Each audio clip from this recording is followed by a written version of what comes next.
माँ, आखिर आपको क्या हो गया है? जब से डॉक्टरी पूरी करके आया हूँ, आपका तो रवैया ही बदल गया है। बार बार मुझसे मेरी पसंद पूछ रही हो, जबकि हमेशा आपने अपनी मर्जी ही चलाई है। पारस बोला। पता है आपको, मुझे बचपन में ऑरेंज आइसक्रीम, चुस्की, कुल्फ़ी, चूरन, तेज मसाले वाले चिप्स बहुत पसंद थे। जब भी मोहल्ले में आइसक्रीम वाला आता तो सब बच्चे तो ऑरेंज आइसक्रीम ले लेते, पर वो मन ममोस कर रह जाता था।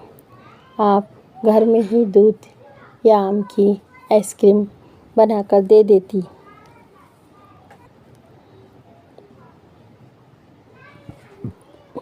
चिप्स, पापड़, कचरी भी घर पर ही बनाती थी और वही तलकर मुझे देती थी। मुझे कभी कभी बहुत गुस्सा भी आता था, पर आपने संस्कार ऐसे दिए थे कि कभी अपना गुस्सा दिखा ही नहीं पाया, बस अपना मन ही मार लिया करता था। शांता जी बोली, जब तू छोटा था तो तुझे बाहर की चीज़ों से बहुत जल्दी इन्फेक्शन हो जाया करता था। डॉक्टर ने ज़्यादा तेज़ मसाले, मिर्च, खटाई व ठंडा खाने को मना कर रखा था। इन्फेक्शन के कारण तू तो परेशान होता ही था, वो अलग चिंतित हो जाया करती थी। मन में गलत ख्याल आने लगते थे। तेरे पापा को खोने के बाद मन में एक डर समा गया था। तुझे जरा सा भी कुछ होता तो यही लगता कि कहीं तुझे भी ना खो बैठो। बस तुझे बाहर की नुकसानदायक चीज़ों से दूर ही रखा। चलो, आपकी यहाँ बात तो समझ आती है, पर आपको तो मेरा बहुत से दोस्त बनाना भी पसंद नहीं था। दोस्त भी आपकी मर्ज़ी से ही बनाए। दोस्त ही क्यों, पढ़ने के लिए विषय भी आपकी मर्ज़ी से ही चुने। दरअसल मैं तेरे पापा को दिया हुआ वचन पूरा करना चाहती थी। वो तुझे डॉक्टर बनाना चाहते थे, इसलिए तुझे बायोलॉजी दिलवाई। दूसरे, अगर तू 24 घंटे दोस्तों से घिरा रहता और उनके साथ खेलता कूदता ही रहता तो पढ़ाई पर ध्यान कम ही केंद्रित कर पाता। इसलिए तुझे ऐसे लड़कों से ही दोस्ती करने को प्रेरित किया जिनका पढ़ाई की तरफ रुझान था। वैसे घर में तेरे साथ इंडोर गेम्स खेल कर तेरे मनोरंजन का पूरा ध्यान रखती थी और स्कूल में भी किसी गेम में पार्टिसिपेट करने से कभी नहीं रोका। अच्छा, छोड़ो ये बात भी, पर आज मेरी एक बात का जवाब दो कि इकलौती संतान होने के बावजूद आप मेरे प्रति बहुत स्ट्रिक्ट क्यों रही? उसे घर में भी पूरे अनुशासन के साथ रहना पड़ता था। क्या मजाल है कि कोई चीज़ इधर से उधर रख दूँ? सब काम आपको करीने से करवाना पसंद था। घर का हर एक काम मुझे अपने हाथों से करना पड़ता था। हाँ, मैं नहीं चाहती थी कि तू मेरे प्यार में बिगड़ जाए। मुझे पता था कि तुझे कोचिंग के लिए घर से बाहर भी भेजना पड़ेगा, इसलिए तुझे घर के सारे काम भी सिखाए और अनुशासन में रहना भी सिखाए, ताकि तुझे बाहर जाकर एडजस्ट करने में कोई परेशानी ना आए। जी तो मेरा भी करता था कि तुझे सारे काम तेरे हाथ में करके दूँ, पर अपने जी पर पत्थर रख लिया करती थी।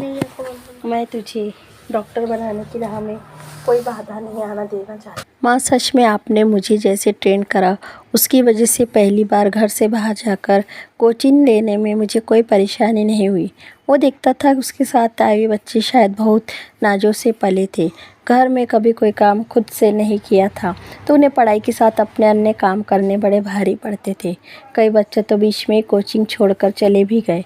एक बच्चा तो ना पढ़ाई का प्रेशर संभाल पाया, ना घर वालों से दूरी, और उसने आत्महत्या जैसा गलत कदम उठा लिया। आत्महत्या की खबर सुनकर जब उसके माता पिता आए तो उनका रोना रोकर बुरा हाल था। उनकी हालत देखी नहीं जा रही थी। दिल को द्रवित कर देने वाला दृश्य था। वो उनका इकलौता बेटा था। ओह, ये तो बहुत बुरा हुआ। अगर वो बच्चा अपने माता पिता से बात करता तो कोई ना कोई समाधान निकल ही आता। माता पिता बच्चे के हितैषी होते हैं, ना कि उनके दुश्मन। वास्तव में वो बच्चा मरा नहीं, बल्कि उसके माता पिता का मरण हो गया। अपनों को दोषी समझते रहेंगे, जबकि उन्होंने तो बच्चे का भविष्य उज्जवल बनाने के लिए घर से कोसों दूर कोचिंग के लिए भेजा होगा। शांता जी थोड़ा रुककर बोली, जब तू कोचिंग के लिए शहर से बाहर चला गया तो तेरे बिना घर काटने को दौड़ता था। न खाने को मन करता था, न पीने को। पर जब भी तुझसे बात करती तो अपने को ऐसे दिखाती जैसे तेरे जाने से कुछ फ़र्क ही नहीं पड़ा, ताकि तो कहीं मेरी वजह से कोचिंग बीच में ही छोड़ना है। जानबूझकर अपने को पत्थर दिल बनाए रखा। ओह माँ, मैंने तो आपके बारे में गलत ही धारणा बना ली थी। जब अपने दोस्तों की माँओं को उन पर प्यार बरसाते देखता तो मन में यह ज़रूर आता था कि आप औरों की जैसी माँ नहीं हो। पर मैं गलत था। आपने तो मेरा भविष्य बनाने की खातिर अपने को रोके रखा। माँ, अगर आप आज यह सब न बताती तो वह सत्य से वंचित रह जाता। पता नहीं मेरा तरीका सही था या गलत, पर मुझे जो ठीक लगा वो ही करा। तेरी मनमानी पर रोक लगाने में उसका भी तो जी दुखता था, पर अब उसकी तपस्या पूरी हुई तो बस उसी खुशी में वो सब करने की कोशिश कर रही हूँ जिससे तुझे कभी वंचित रखा था।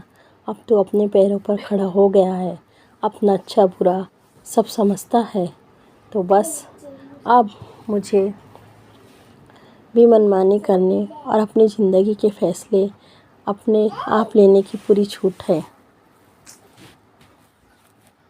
और हाँ, जिस नीमा नाम की लड़की से तू प्यार करता है उसे शादी के लिए हाँ कह दे।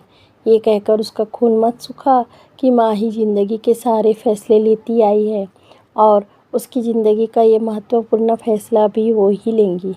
माँ, आपको कैसे पता ये सब? पारस अटकते हुए बोला। माँ हूँ तेरी, सब जानती हूँ। वैसे इत्तेफाक से नीमा मेरी सहेली की लड़की है और उसी ने बताया था। पारस को तो अपने कानों पर विश्वास ही नहीं हो रहा था। उसे डॉक्टर बनकर उतनी खुशी नहीं मिली जितनी अपनी माँ की बात सुनकर मिली।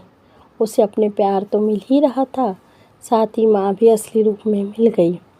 वो झट से अपनी माँ के गले लग गया और वो भी उस पर जीभ खोलकर प्यार बरसाने लगी।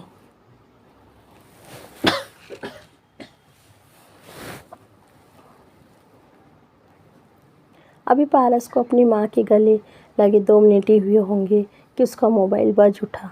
उसने जैसे ही जेब से मोबाइल निकाला तो देखा नीमा का फ़ोन था। पारस माँ को फ़ोन पर नीमा का नाम दिखाकर चुप रहने का इशारा करते हुए नीमा से बोला, कहो कैसे याद किया? नीमा उधर से बेसब्री से बोली, तुमने अपनी माँ से हमारे रिश्ते की बात करी या नहीं? उनकी क्या प्रतिक्रिया रही? उसे जल्दी से बताओ। अरे माँ से क्या बात करता, माँ ने तो पहले से ही मेरे रिश्ते के बारे में सोच रखा था। अब माँ की आज्ञा मानकर वहीं शादी करनी पड़ेगी। तुम तो अच्छी तरह जानती हो कि माँ के सामने उसकी बोलती बंद हो जाती है। तुम किसी भी तरह माँ को मनाओ ना। अरे माँ से क्या बात करता, माँ ने तो पहले से ही मेरे लिए रिश्ते के बारे में सोच रखा था। अब माँ की आज्ञा मानकर वहीं शादी करनी पड़ेगी। तुम तो अच्छी तरह जानती हो कि माँ के सामने उसकी बोलती बंद हो जाती है। तुम किसी भी तरह माँ को मनाओ ना। मैं तुम्हारे बिना जीने की कल्पना भी नहीं कर सकती हूँ। जीते जी ही मर जाऊंगी।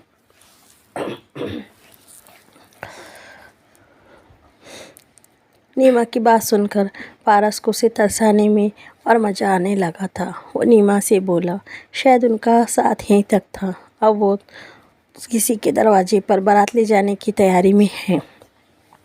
अगर तुम चलना चाहो तो तुम भी चल सकती हो। अरे क्यों परेशान कर रहा है मेरी होने वाली बहू को? ज़्यादा तंग करेगा तो जो छूट तुझे अभी दी है वो वापस ले लूँगी। ऐसे कहते हुए पारस से फ़ोन लेकर वो नीमा से बात करते हुए बोली। अब तक पारस की बागडोर मेरे हाथों में थी, अब तुम्हें थमा रही हूँ। आशा है अच्छे से संभाल पाऊँगी, निराश नहीं करूँगी। ऐसा सुनकर नीमा तो खुशी से पागल हो उठी। उसके मुंह से बोल ही नहीं निकला। तब शांता जी पारस को फ़ोन पकड़ाते हुए बोली, आज ही पंडित को फ़ोन करके बुला ले, उनसे शादी की तारीख निकलवानी है। नीमा के कानों में भी बातें पड़ रही थी।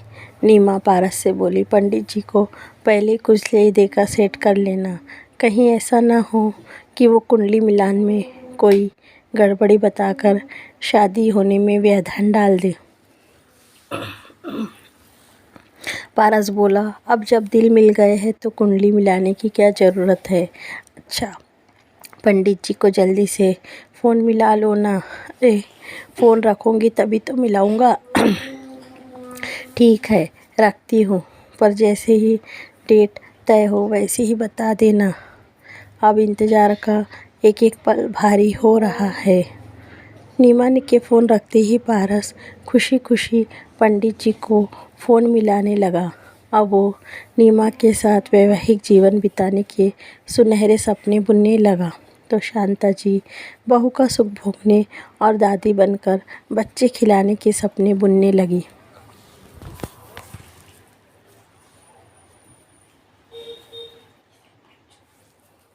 माँ आखिर आपको क्या हो गया?